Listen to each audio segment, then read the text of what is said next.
हमने अच्छे कर्म किए हैं उसका भी रिटर्न आज हमारे पास है। मेजॉरिटी कर्म हमारे बहुत अच्छे वाले होते हैं। आज हम एक अच्छे शरीर के अंदर बैठे हैं, आज हमारे पास एक अच्छी जॉब है। आज एक बहुत बड़ी पॉपुलेशन है जिसकी जॉब चली गई इस 1.5 साल के अंदर। आज हमारे पास एक अच्छी जॉब है, हमारे ही अच्छे कर्मों का ये फल है। आज हमारे पास एक प्यारा परिवार है।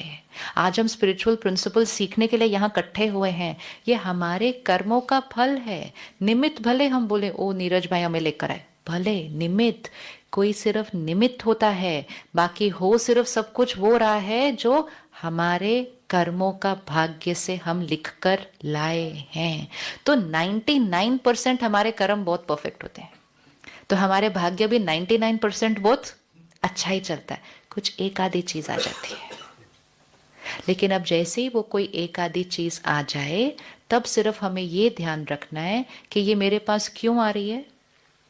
मेरे पास एक इम्पोर्टेंट स्टोरी, ध्यान से सुनना, बहुत ही जरूरी। अरे थारे से पीसो कैसे निकालना है मैं अच्छी तरह जानू। मेरा बेटा भी राजा बनेगा। तुम्हारा राजा बनने का पत्ता तो काट गया दिख रहा। अरे जो कुछ भी हमरा है तुम लोगों के लिए छोड़ के जा रहे हैं। यह सब छोड़ के गया हमरे लिए। Party boy.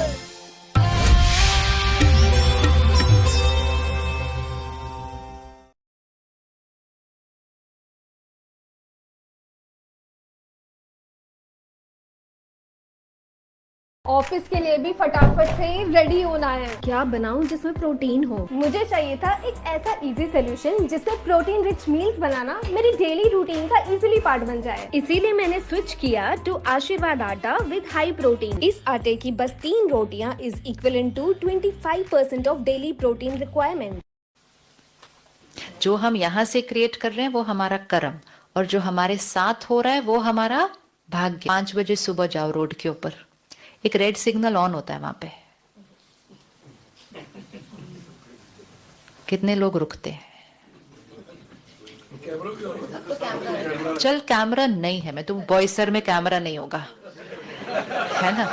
यहाँ अभी अभी लग गए आजकल हमारे एक्सप्रेस से।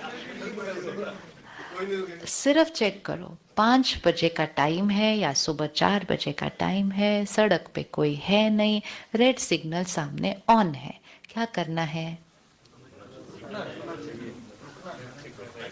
अच्छा, अगर मैं नहीं रुकी, मैंने क्या बचाया? टाइम। कितना टाइम? हाँ कितना? 30, 40, 50।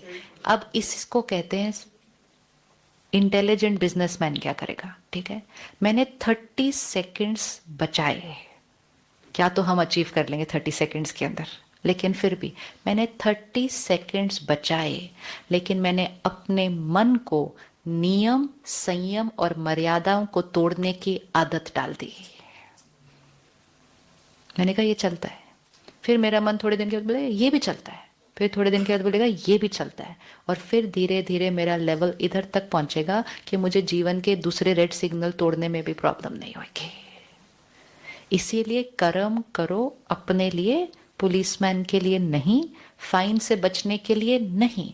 ये एक नियम है, और नियम को मुझे अपने बेनिफिट के लिए फॉलो करना है। एंड मोस्ट इंपॉर्टेंट, अपने माइंड को नियम और मर्यादाओं में बांध कर रखने की आदत डालनी है। रामायण में सीता जी को कहा था कि ये मर्यादा की लकीर है, इसके अंदर रहना। बनाई थी ना एक लकीर उनके इर्द गिर्द। रावण कहाँ खड़ा था? कभी हमने सोचा वो रावण इतना सा अंदर नहीं आ सकता, इतना पावरफुल है? रावण अंदर क्यों नहीं आया? अच्छा, बाहर खड़ा था, लेकिन वो भी अपने ओरिजिनल रूप में नहीं खड़ा था। किस रूप में खड़ा था? एक अलग। इस सब का मीनिंग है। पहली बात, वो रावण क्या जो इतनी सी लाइन क्रॉस करके अंदर नहीं आ सकता? वो कौन सी लाइन है? वो है हमारे जीवन की मर्यादाओं की लकीर। अगर अपने आप को जीवन की मर्यादाओं की लकीर में रखा, विकारों रूपी रावण हमारी लकीर को क्रॉस करके अंदर आ ही नहीं सकता। आ ही नहीं सकता। वो बाहर खड़ा होता है और वो भी रावण के रूप में नहीं खड़ा होता, मतलब वो स्ट्रेस के रूप में, चिंता के रूप में नहीं खड़ा होता, वो बड़ा अट्रैक्टिव रूप बना के खड़ा होता है बाहर। और वो इतना अट्रैक्टिव रूप बना के खड़ा होता है, कुछ नहीं होता, इतना सा किया तो कुछ नहीं होगा, देख ये मिलता है, वो होता है, वो ऐसा रूप बना के खड़ा होता है कि हम उस मर्यादा की लकीर को क्रॉस करके उसके पास जाते हैं। और जब हम उसके पास जाते हैं, फिर रावण हमें शोक वाटिका में ले जाता है। अशोक वाटिका नहीं, शोक वाटिका है, वो शोक वाटिका है। लेकिन उसके लिए हमें लाइन क्रॉस करनी पड़ेगी। रावण लाइन के अंदर आ नहीं सकता। वो चीज हमें वो सिखा रही थी, और हम ऐसे बैठकर सुनते कहते अच्छा सीता जी ने लाइन क्रॉस कर ली, रावण ने उसको पकड़ लिया। हमने क्या सीखा उसमें से? वो सारी बातें हमारी जीवन को धारणाओं में, शिक्षाओं में बांधने के लिए आई थी। तो अपनी लकीर को अच्छे से बना लीजिए, और जितना आप अपनी लकीर को बनाएंगे और उसमें रहेंगे, उतना आपका परिवार और आपके बच्चे सीखेंगे लकीर के अंदर रहना, मर्यादाओं की लकीर। तो अगली बार रेड सिग्नल पे रुकेंगे, रुकेंगे, रुकेंगे। हम जो कहते हैं ना मेरी विल पावर घटती जा रही है, विल पावर इसलिए घटती गई क्योंकि हमने बहुत बार अपने मन को सही करने के लिए रोका नहीं। हमने कहा कुछ नहीं होता, इतना सा खा ले, कुछ नहीं होता, इतना सा कर ले, कुछ नहीं होता, सब बोल रहे हैं प्यार से, कर ले, कुछ नहीं होता। डिसाइड मतलब डिसाइड, एंड नो मतलब नो। अब सामने वाला कहेगा इतनी सी, उनको बोलो वो इतनी सी चीज की बात नहीं है, मुझे संस्कार को पक्का करना है।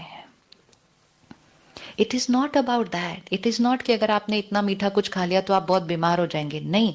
लेकिन आपके मन को आदत पड़ जाएगी कि ये जो डिसाइड करते हैं ये फॉलो तो करते नहीं है, तो ये करते रहे अपने डिसीजन, मुझे क्यों।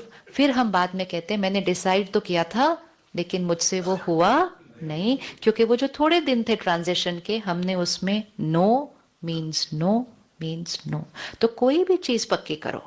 इवन क्यों व्रत आते हैं, क्यों ये व्रत के दिन है? ये व्रत के दिन हमारी विल पावर को बढ़ाते हैं कि नो मीन्स नो। भले सारे आपके सामने उस दिन खाना खा रहे हो, आप नहीं खाएंगे, क्योंकि आप क्या कहेंगे, आज मेरा व्रत है। अब इसी तरह हम गुस्सा करने का व्रत, आज से कोई गुस्सा नहीं है, मैंने व्रत लिया है। फिर मैंने गॉसिप नहीं सुनने का व्रत लिया है। अब अगर कोई आपको आके सुनाए तो आप क्या बोलेंगे ऊपर से उसको? तो मेरा व्रत है। वो बोलेगा 5 मिनट सुन, बड़ी इंपॉर्टेंट बात है, पता होना चाहिए वो क्या बोल रहे थे आपके बारे में। कुछ लोग हमें ये बताने आते हैं कि वो लोग हमारे बारे में क्या बोल रहे थे, वो तो कभी नहीं सुनना चाहिए। वो सबसे हानिकारक चीज है।